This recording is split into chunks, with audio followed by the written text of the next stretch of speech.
is the Cool Kids Film Club Podcast.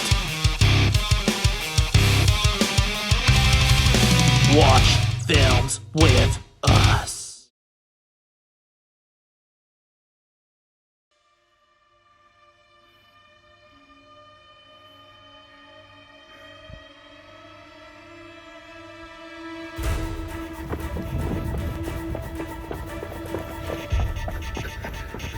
Welcome to the Cool Kids Film Club Podcast. I am Trevor Webb, and I'm not joined with Gavin Wright. Not here anyway, I'm outside.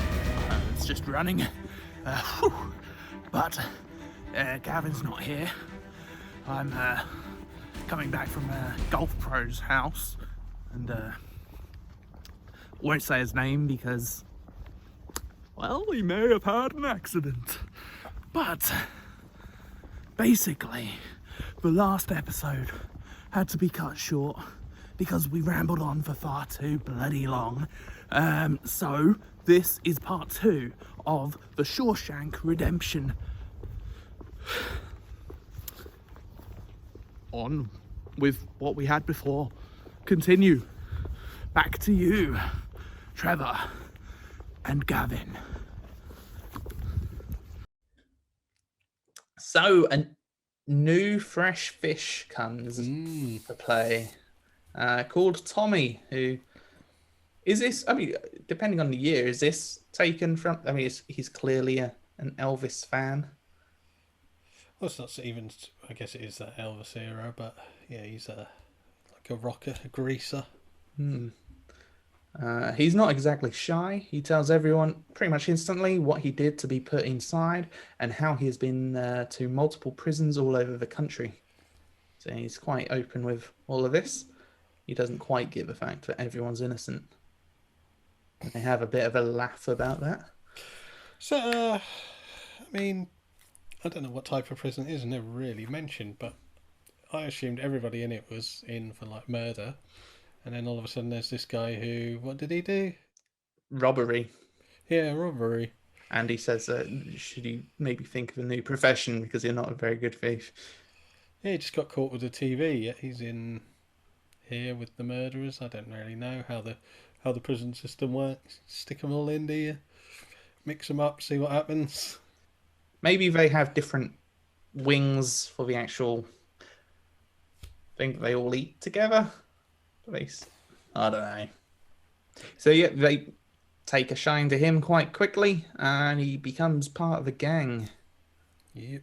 And Tommy, skipping a little bit here, but he finds out about Andy and him being quite a clever chap. He approaches him to ask him if he can help him study for some kind of qualification that I didn't make a note of. Oh, he does say, I think it's just his general equivalent of GCSEs, just his schooling. He didn't get any schooling because he can't even read. He can't read, so they basically start at square one, teaching him the alphabet and what nouns are and things. And this brought back memories of me homeschooling during lockdown. So yeah, another montage scene now of Tommy studying for his exam. And then it cuts back to present day as he's doing the exam.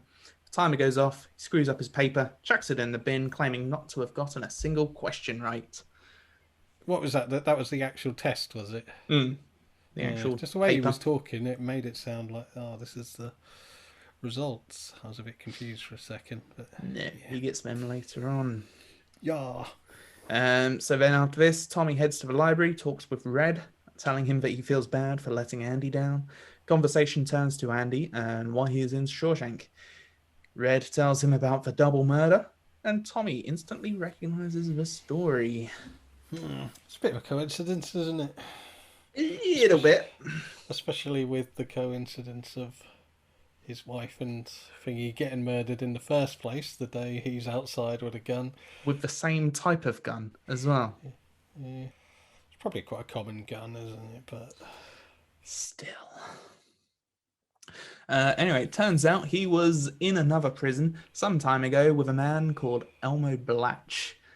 I kind of liked him. I didn't like him, but his mad face He looked a bit like that guy whose name I can't remember. Oh, yeah. He plays God in that TV show that I can't remember the name of. Steve Buscemi? Steve Buscemi, yeah. He looked a bit like him, like a bit more mental, but I've been told I look a bit like him. I don't see it. Sorry, Gavin. It's alright, that's fine, because he's not known for his good looks. Unlike me. I would. Both of you, but not for the same reasons. Different reasons. Okay. So yeah, this Elmo Blatch character, he was in a cell with him, sharing a cell, and he told him a very similar story, but from a different perspective. Turns out that Elmo was bragging about killing the two and having some big shot banker take the fall for it. It's very specific, isn't it? Even just talking about it now makes it even more unbelievable that he happens to have just the right amount of facts to be able to pin it. Oh, he was a hotshot banker, and his wife had left him for Golf pro. a golf pro. Which I can really relate to this. What golf pro did your wife leave you for? I don't want to say the name in case he ends up dead later. I haven't decided Hang on yet. a minute. What? This only just happened, did it? Yeah, literally early today. Ah, Why? it's because Tiger Woods had that accident recently, didn't he? No, it was not Tiger Woods, Gavin. Ah, okay. So it's obviously from Elmo's perspective. He apparently was robbing the place and shot them in the robbery, like halfway through. So you would assume it didn't just happen in a doorway. He must have been in the house. I suppose. Yeah. Oh. Exactly. And he was interrupted, probably. And bang. Bang, bang, bang. He did. So that's where Andy decides he's going to go to the warden. Yay, he's innocent. He's got evidence. And the warden rejoices with him. They have a hug. They hug it out, don't they? And then they get the ball rolling on this appeal. Yeah. Wait, no. No.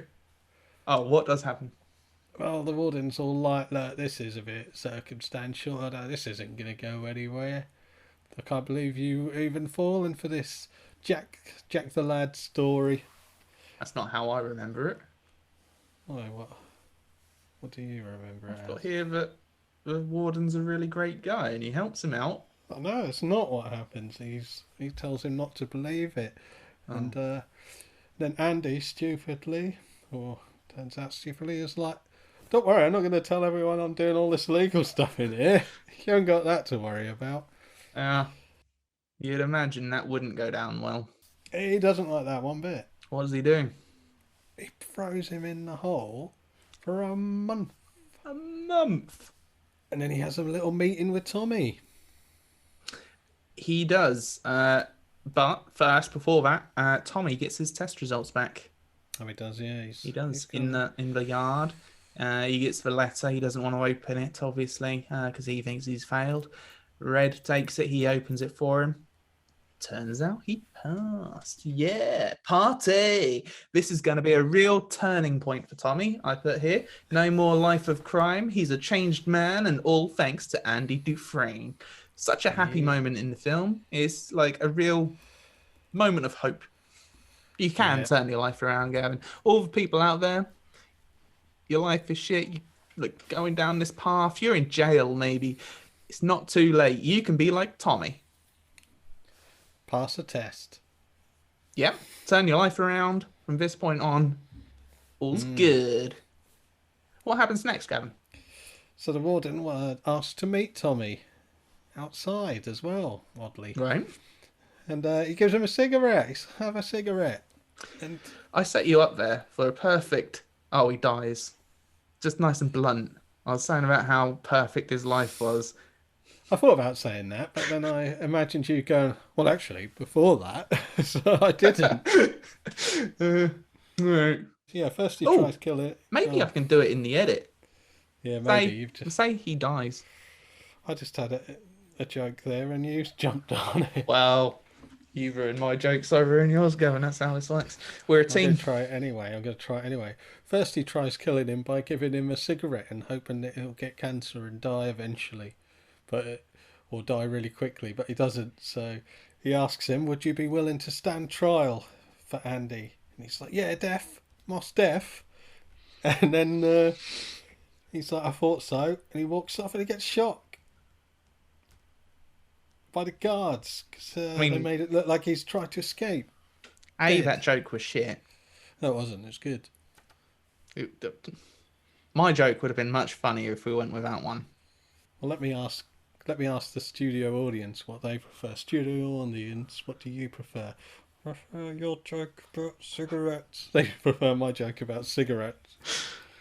Studio audience are not very clever, I don't think, in this. Sorry, studio audience. Yeah, I know. That's why you're not around Trevor's house, isn't it? Yeah. Oh, don't say that. He's all right sometimes. No, don't say that. That's got horrible things to say about you. I don't want to repeat them. This is another one of those set it up and not tell us the story thing, isn't it? Tell us what they said, Gavin. They called you the G word. I'm not going to say that. Yeah, no, don't say that. Fair point. We don't want to get sued. So after the month in a hole, the warden visits Andy and tells him about Tommy, how he was shot trying to escape. Silly, really. He just couldn't wait to get out and tell his girlfriend about his test. Yeah. Yeah. He only had 2 years as well, didn't he? Yeah. And he had served, I think, half of it by this point. Must have been a good amount, yeah. The warden Norton tells Andy that he is to come back working for him, doing his books, and that he will basically give up on all this Elmo Blatch nonsense, or he will essentially make his life a living hell. Yep, take away the library, all his privileges. Which I suppose, thinking about it now, I asked earlier, the thing about the music, and was it worth taking the risk, bearing in mind he'd just got these books. I suppose, do you think the warden let him keep the books so that he would have something to threaten to take away at a later date? Well, no, I think he just is letting him have his thing so that he can do his laundering and his books and stuff, his taxes. Mm-hmm.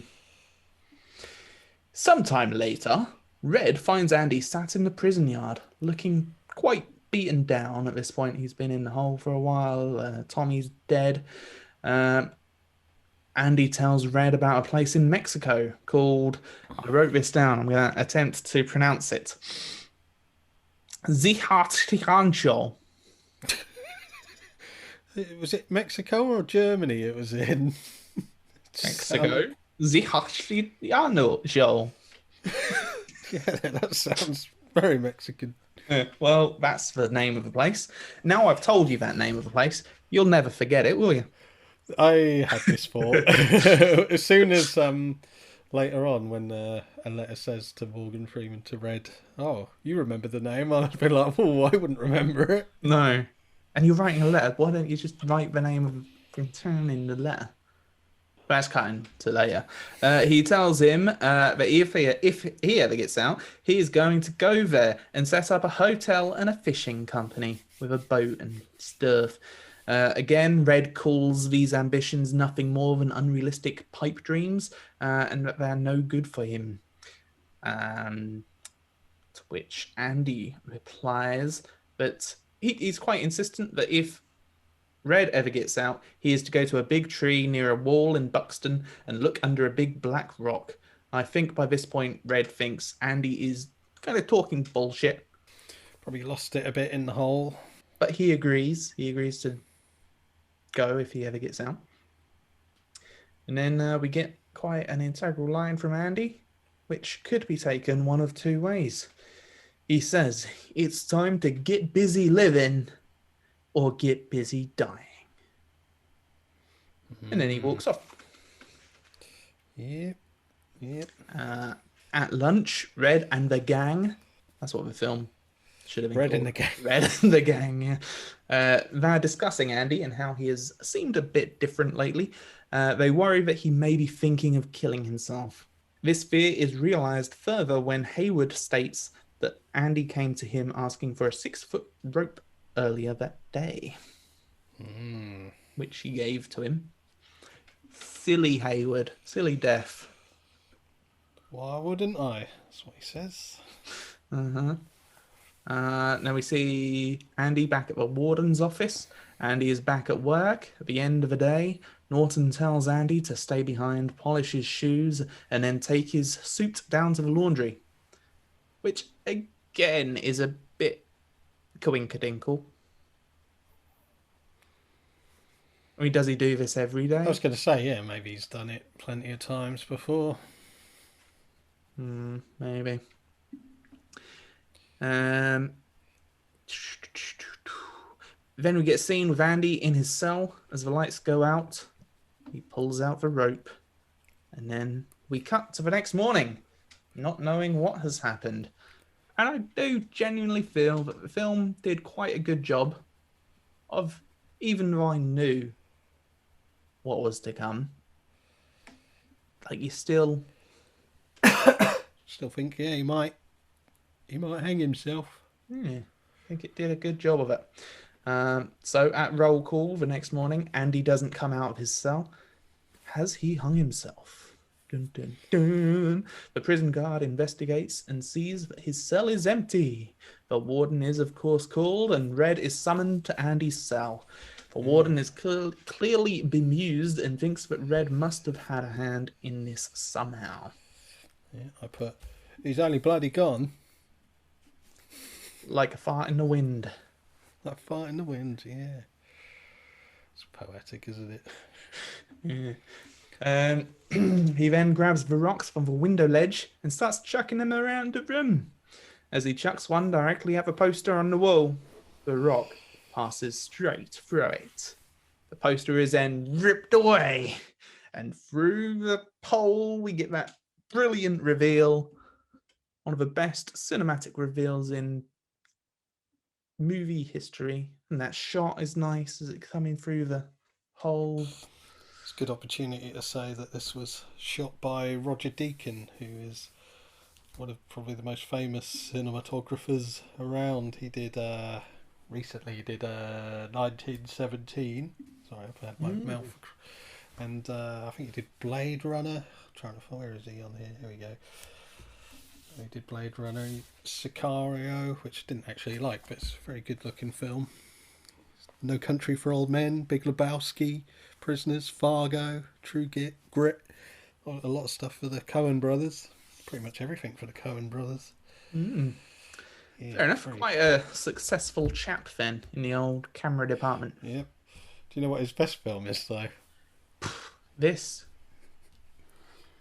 No. Actually, to be honest, everything he's done is really good.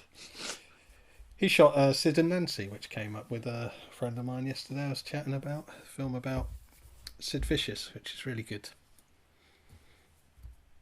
Cool. There you go. We then get the flashback scenes of this brilliant escape plan in action. A plan that originated almost 20 years ago. Like, that's some dedication. Yeah, there's a few things about this. One, what wall is he? I mean, is he the end cell? Do you see that? Right. I mean, the one issue I took, this thunderstorm was quite convenient. And the fact that he breaks his way through this tunnel, at one point, there's so much feces and stuff that it sprays out everywhere. And then literally the next second, he's down there crawling through it and there's hardly anything. Well, maybe that's him putting a hole in it is breaking the pressure, and it's then not flowing through anymore. I did think about the thunderstorm. I assumed, I mean, even though he's had this conversation with Red the day before, I suppose. I think it was that day, same day, because Yeah. yeah, But I mean, he's had this conversation, but he isn't out and out. Probably maybe planning to do it then. I think he's probably. oh, he is. I'm saying, yeah. Let me finish. No. He's had 19 years, and let's assume he's finished the tunnel. Maybe he's had the tunnel finished for a while, and he's just waiting for a thunderstorm. No. No, Gavin, no. He says in that discussion with Red, it's time to get busy living or get busy dying. It would have been quite, if he says that and then doesn't disappear that night. I guess, I mean, even if there wasn't that was just lucky for him, the thunderstorm. If there wasn't one, he'd have just hit it harder and faster and got out, rather than like, oh, I could use this to my advantage and, not be heard and maybe get a head start. Possibly. But what did you think as well? We get the flashback of what he does and how he does it in the office with he's polishing the shoes and he takes them, replaces them with his shoes, replaces the Bible and the book, so he has all the evidence. What did you think of him choosing to wear the shoes through the prison back to his cell? Yeah, it's a bit of a risk, isn't it? I mean, they literally bring that up to be like, oh, I guess nobody notices anybody's shoes, but I mean, what's so bad about his prison shoes? They're all scuffed, they're prisony. I don't know, but I took issue with it originally, the shoes thing. I thought it was an unnecessary risk and a bit silly, but upon further reflection, I quite like it. Getting out of prison is hard, but it's only half the battle, isn't it? The people who do escape prison, a lot of them are caught again within a short period of time, because where are you going to go? Mm-hmm. You don't have that plan of what you're going to do afterwards. He's thought this through. He's got the suit. Like, how far are you going to get in prison attire? Well, like I say, I don't think you're going to be caught out with some shoes. I think going into a bank, convincing them that you're this rich guy and you've got these scuffy shoes on. Well, that's after. I mean, that's not. He doesn't go straight there. It's the next day. He's got plenty of opportunity to get some shoes. I mean, he knows he's off to Mexico. He could easily just steal some. No, he hasn't got any money. He's got to go in the bank to get the money. That's why I said steal some. You're not going to risk going back to prison and getting caught for stealing some shoes. Well, he's literally committing a crime, getting all of that money anyway, so... That's a worthwhile risk. Getting like $35,000. That's... I don't think the shoes would be a big issue. I disagree. I think it was quite clever. Then the next day, Andy puts on the shoes and the suit, gets the money from the warden's ill-gotten gains, and then posts the evidence of the warden's money laundering and nefarious activities to the cops, and then hightails it to Mexico. Is it the cops? I thought he sent it to the newspaper. Yes. Yeah, fair point. I think he does. Which does explain how the newspaper comes, because we see then in Warden Norton, fucking name, in his office reading about his own upcoming demise in the morning's paper, as we see Captain Hadley outside being arrested. Slowly realizing his time is up, Warden Norton locks his office door, grabs his gun, and aims it at the door, debating a showdown, then deciding to turn the gun on himself, and bang. And if he is a genuine God-fearing man, he surely knows he's not going to heaven now. Yeah, that is true. Can't go with the old suicide. They don't allow that in heaven. That's on the rules. It's on the door. The doorman. It's like, yeah, not getting in. So we get another montage scene. Is that how you say montage? Oh, fuck, Montage. Is it montage? Yeah. That sounds weird for some reason. Why? How do you think it's said? Montaggy. No, I think it's montage, but I think it's a weird sounding. I think I've just said it so much That's French, because isn't it? Is it French? sounds Sounds French. French. Uh, Jinx.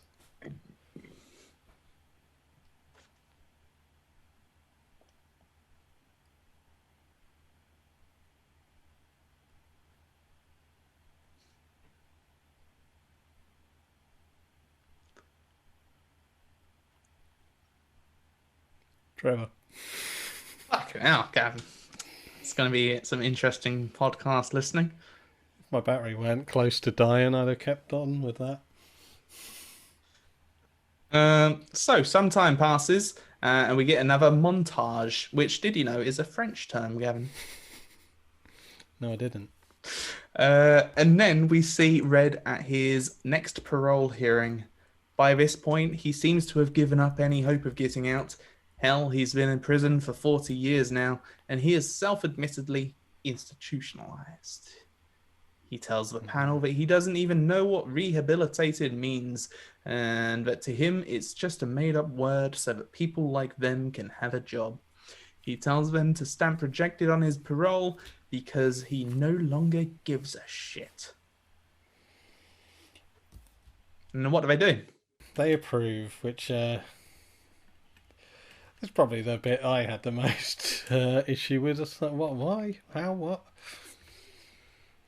Unless it just comes down to nothing that you say, and they've already decided it anyway. I mean, in amongst saying that he doesn't give a shit, he does give that little bit about he wishes he could talk to the younger him. And, you know, he does say that he regrets his decisions and things like that. So, I mean, in amongst that I don't give a shit, he does give some actual answers. But the old I don't give a shit, I feel like might ruin that. Yeah, did seem a bit strange. But then Red walks out of Shawshank, a free man after 40 years. And then we see a few scenes again of him trying to adapt to life on the outside, working in the same store as Brooks did, and even living in the same apartment. Plus, they do mention it's a halfway house. So that's probably where they all go. Red seems to be heading down the same path as Brooks. He's not really liking his newfound freedom. But his promise to Andy to find that tree in Buxton keeps him from doing it. Yeah, it's a lift out there. He does. He breaks patrol, gets on a bus and stuff first, and then he hitches a ride. He hasn't broken parole yet, has he? I think he does. I don't think that's until he gets the stuff from under the rock. I don't know for sure. For sure.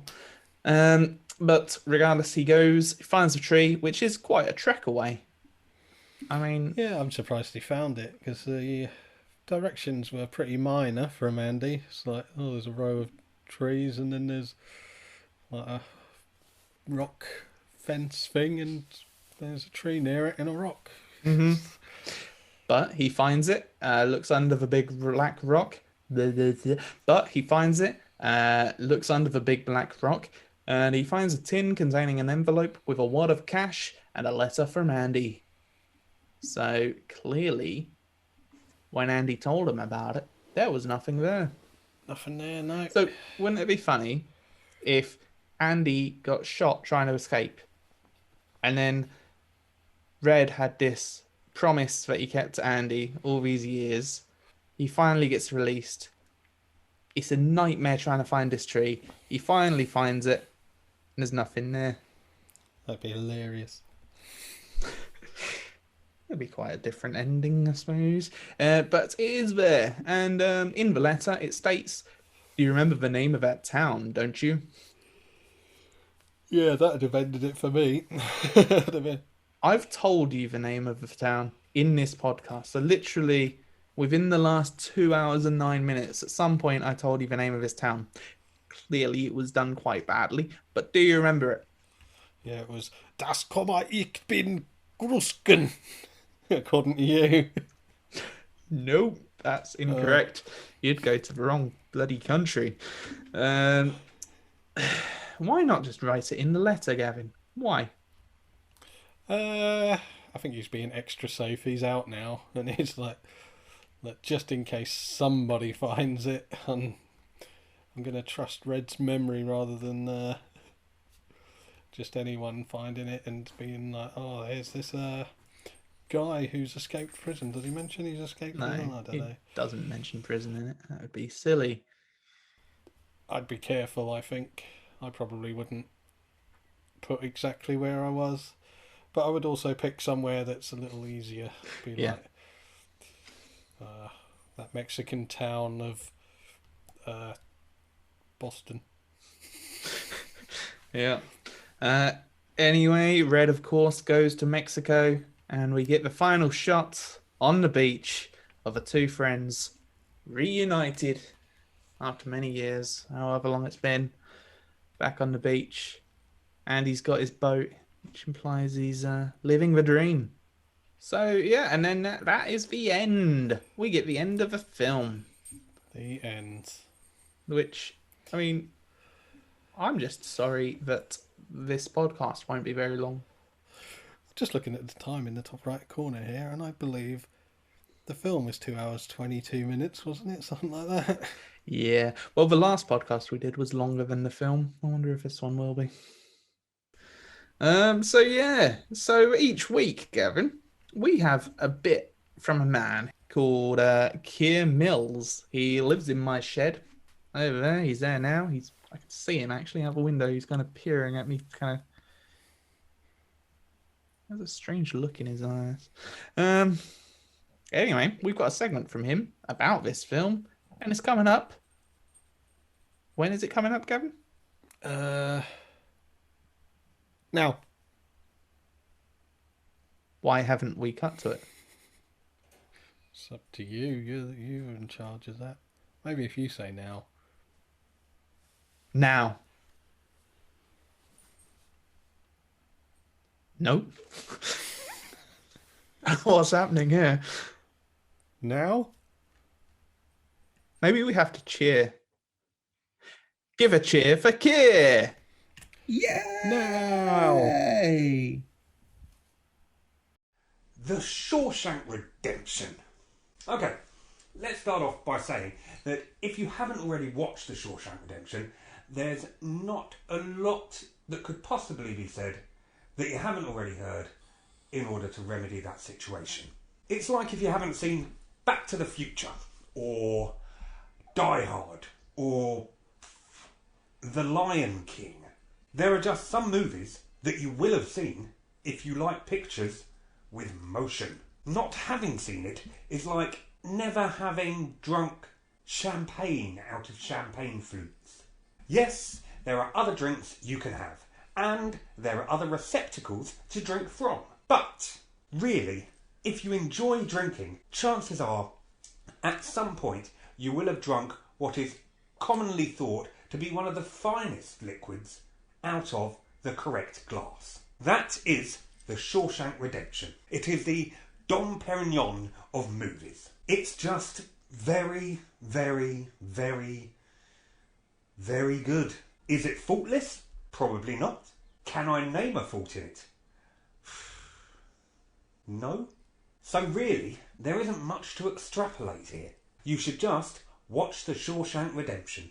In order to have absolutely anything to say new about what is widely considered to be one of the finest movies ever made, I'm going to have to get a bit creative. For example, David Proval, who played Richie Aprile in The Sopranos, is in this movie. A little bit. Have you ever wondered what Andy Dufresne did after he got out of prison? Well, I'll tell you. It appears that he moved to a street named Arlington Road, where he went about worrying his neighbours before going on to steal record store owner Rob Gordon's girlfriend, and then landing himself as a prime suspect in a murder case of a teenage girl near a body of water called Mystic River. Well, That's what I presume, as they all have the same face and the same character, apparently. Say what you like about Tim Robbins, but do not say he has got range. Softly spoken, with a quiet demeanour, and apparently a character that everybody loves. Somebody far quicker than me described the Shawshank situation as Forrest Gump goes to jail. And I quite like that. It's a fair assessment. I believe also that the Shawshank Redemption was when we were first introduced to the world, narrated by Morgan Freeman. Sometimes I like to think all my thoughts in the voice of Morgan Freeman. It's really quite fun. Makes my life seem kind of epic. And in the final third of this movie, we are introduced to Gin Blossoms, the jangly American college rock band responsible for such hits as Hey Jealousy and Till I Hear It From You, taken from the classic Empire Records. What?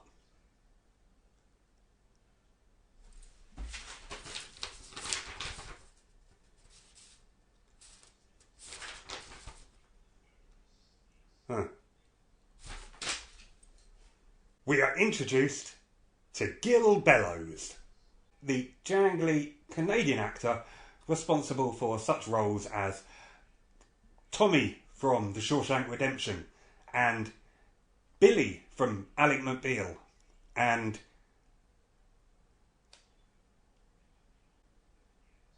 this movie has often been interpreted as being grounded in Christian mysticism. And you can kind of see why.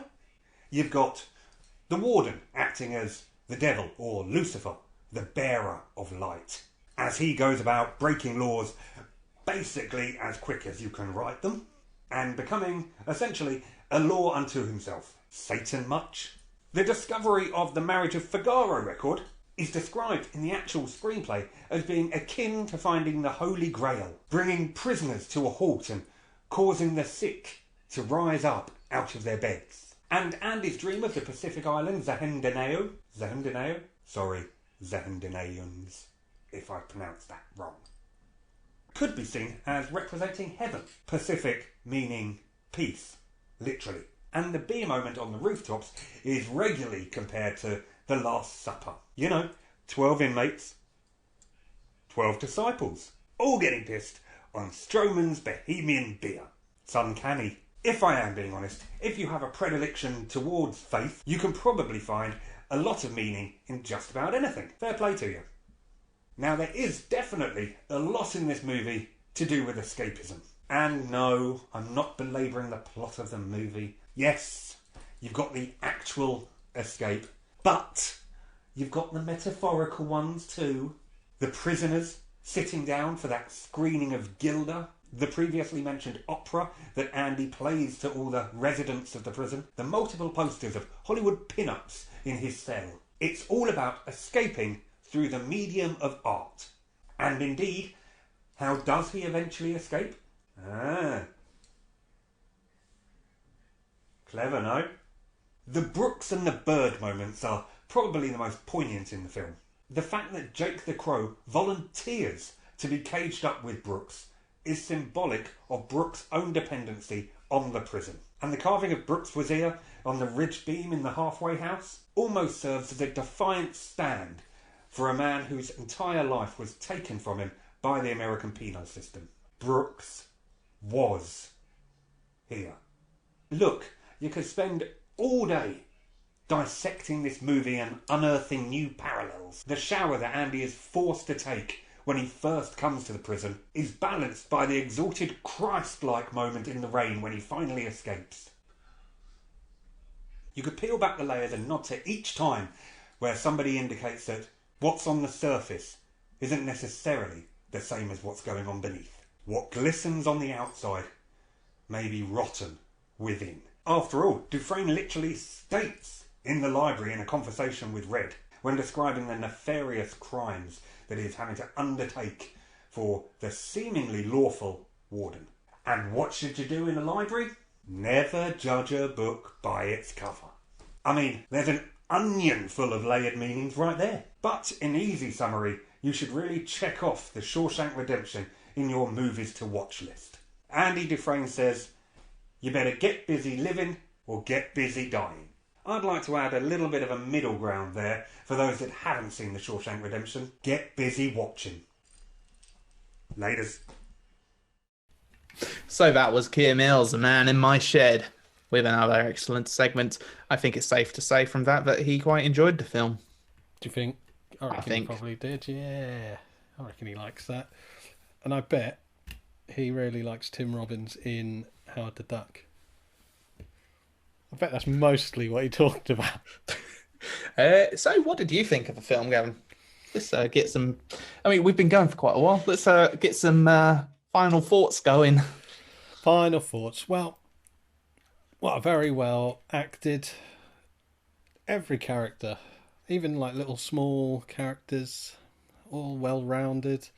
And you don't even learn too much about them. Like, apart from Red and Tommy and Andy, you don't even really know anybody else's crime, do you? Yet, people like William Sadler's character you feel for. Does a great job of making you feel for characters that presumably aren't great guys. They're in prison. It looks absolutely amazing, very well shot. I tell you that the nearly 2.5 hour runtime does fly by as well. There's not a moment wasted.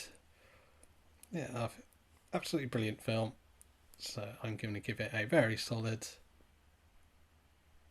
9 out of 10. I see. Well, yes, I mean, I agree with a lot of what you said, Gavin. And I don't know why I've suddenly started doing a voice. So I shall cut that out immediately. You do a voice. You've got a voice. This is something I've always noticed about you, and I've never mentioned it to you.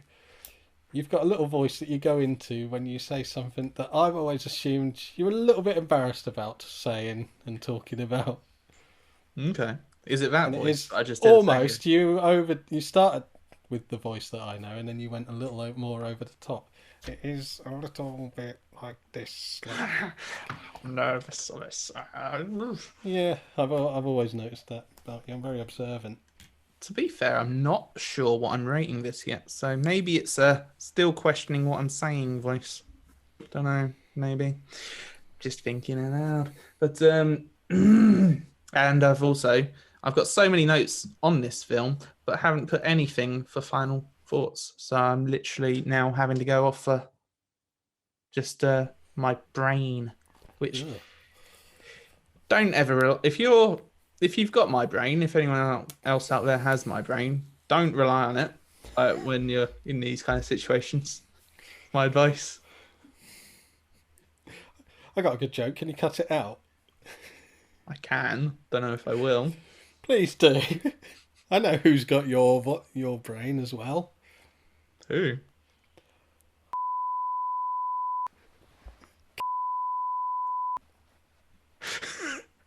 See, I don't watch the news. I hate that fucking show. You must have seen it before. No. Please cut that out. You can't make fun of You make fun of me all the time, Gavin. Well, there you go. So, I agree with pretty much everything you just said, Gavin, right? It's an excellently acted film, excellently written film, excellently directed film. Some brilliant shots, especially that one pulling through the tunnel. There are some moments of suspension of belief.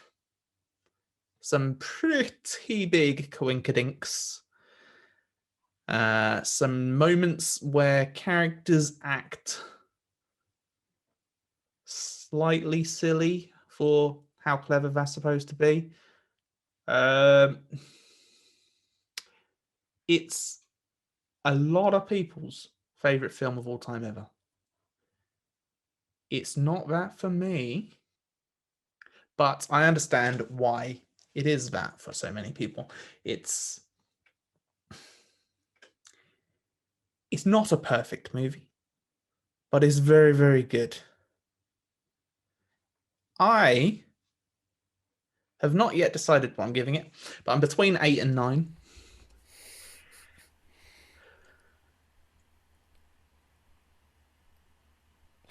This is exciting. Yeah. Din, din, din, din. I'm leaning towards 8, but I think 9. Is it 9 or is it 8, Gavin? It's a 9, I say. I think it's got a few too many coinkydinks and things for it to be a 9. I think it's an 8. It's an 8. I've decided it's an 8, which puts it joint overall in our favourite film between us, joint with Come and See. Oi, dumbass! No, it's not joint top. Get your facts straight. It's second. Come and See is top with 9.5 out of 10. Shawshank Redemption is second with 9 out of 10. You moron! So, the only thing left to do is to pick next week's film. As people who are involved know, this is a communal film club. If you go to the Facebook page and you suggest a movie, me and that morose motherfucker right there, we will watch the film that you suggest. At the moment, there are 23 movies. Well, no, there's not 23 movies. Entries. Each film has a certain amount of entries based on how long it's been waiting for, etc., etc. But there are 23 numbers. Do you want to have a guess, Gavin? What number is going to come out? 6. 6. Just 6, not 66. Well, we haven't got 66 numbers, so that would be just silly. It's 2, Gavin, you idiot. Oh, God damn it. Jesus. I mean, to be fair, 6 and 2 both represent the same film. Is it me? It's not you. It's a man, I don't know if you know him. He wants, envelopes. Yeah. You know the bit that you lick? Well, the ones I've got, you peel it off. No. Well, the ones that you lick, he invented that, the bit that you lick. Yeah? Yeah. Keir Mills. Oh. And his film is Lahane. Lahane. That's a good film. Another good film. So that's the film we're watching next week. We are getting a lot of good films, aren't we, Gavin? And, I mean, just good film after good film after good film. If only someone would suggest something shit. That's what you said, isn't it? That's what you wished for? Sort of, yeah. Sort of. Do you want to tell us what happened after you made that wish?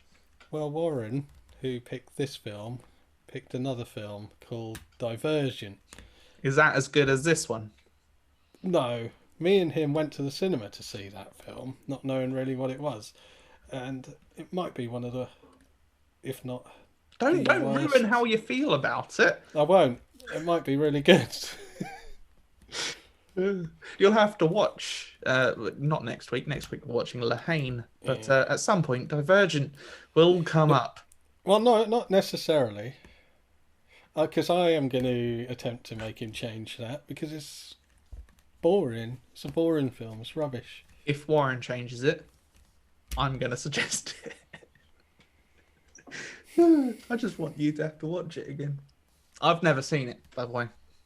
So, I might love it when it comes out. It might be great. Well, it's like a teen... What are they called? Young adult thing. So, it's your kind of bag, isn't it? I love all that shit. Has it got like a love triangle? Yeah, that's my bag. Love stuff as well. It's basically nothing like Hunger Games. When all of those came about, when we had Hunger Games, so we needed Divergent, and then we needed The Maze Runner. I liked the first Maze Runner film. I did not. I decided I was going to watch all 3 of those back to back, and I watched the first one, and it was really bad. And then I watched half of the second one, which was even worse. And it's super rare. I think there's probably about 4 or 5 films in my life that I've just said no, not finishing it, and that one was one of them. I did not like any of the sequels, but the first one I liked the maze aspect to it. But that's the best thing about the film, and then it's not really in the other films, is it? No, it isn't. Or it wasn't in the first half of the second one. We're just we're talking about other great films now. Gavin, it's late. We've been filming for 2 hours, 27 minutes. It's almost 1 a.m. in the morning. I'm going to bed. Yeah, same. Say goodbye to people. Bye, people. Say goodbye, studio audience. Bye. Bye. How come it's still recording? No, wait. How come it's still recording? We've not gone. I have. I've pressed stop.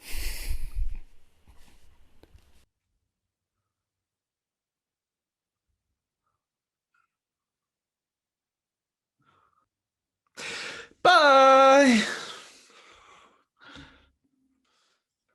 Ugh.